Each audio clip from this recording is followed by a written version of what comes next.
Umurong ang tubig dagat sa Glan, Sarangani matapos ang mapaminsalang lindol sa Mindanao. Umabot naman po sa higit 6 na po ang patay. Nasa frontline ng balitang yan si Gary De Leon. 5 araw matapos ang pagyanig ng magnitude 7.8 na lindol sa Mindanao, umakyat na sa 61 na ang namatay, habang 33 pa ang nawawala. Aabot na sa halos kalahating milyong residente ang apektado ng mapaminsalang lindol. Kaya ang mga residente nananawagan ng tulong. May mga nagwawagay-way ng mga karatula sa kalsada para mamalimos sa mga motorista.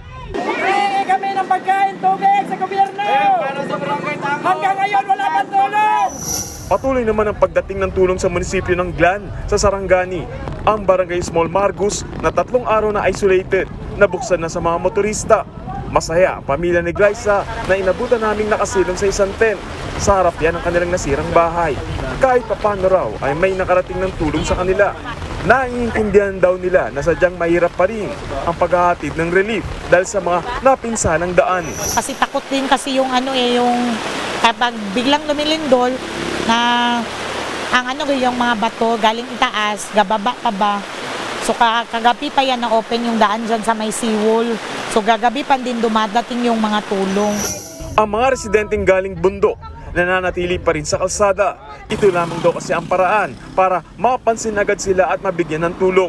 Mag-aabang-abang kami, baka may makapansin sa amin na may magbigay kahit konti lang. Ganito na lang inisip namin. Tapos yung mga kasama namin, pagkita nila kasi nandun sila sa bundok, bumaba. Ginagaya kami din kasi wala naman dumating doon sa kanila.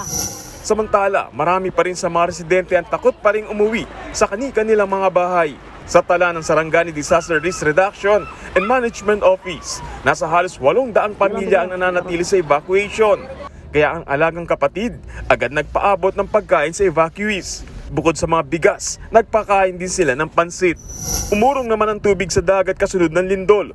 Ang mga bangka na dating nasa gilid lang ng seawall, nalulutang-lutang, malayo na sa tubig. Kita na rin ang mga corals at mga isdang namatay. Ayon kay Glan, MDRMO Chief Daniel Nocus, aabot sa 300 metro ang inurong ng tubig.